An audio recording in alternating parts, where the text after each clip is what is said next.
அண்ணாமலை மாத்திட்டாங்க, இனிமே நான் ஓட்டு போடுற மாதிரி ஐடியா இல்லை.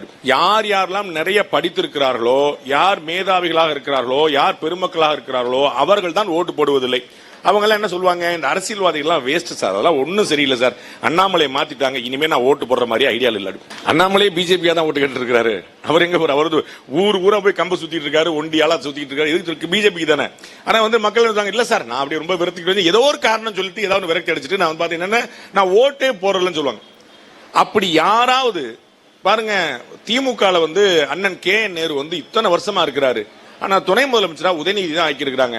ஆனாலும் நான் ஓட்டு போட மாட்டேன்னு எந்த திமுக காரங்களா சொல்லிருக்காங்களா சொல்லுங்க? திருச்சியில கே நேருவை துணை முதலமைச்சர் ஆக்கல, அதனால திமுக காரங்க திருச்சியில நாங்க ஓட்டு போட மாட்டோம் நாங்க அப்படி யாரா சொல்லிருக்காங்க. அவங்க பாஞ்சு தான் ஓட்டு போறாங்க.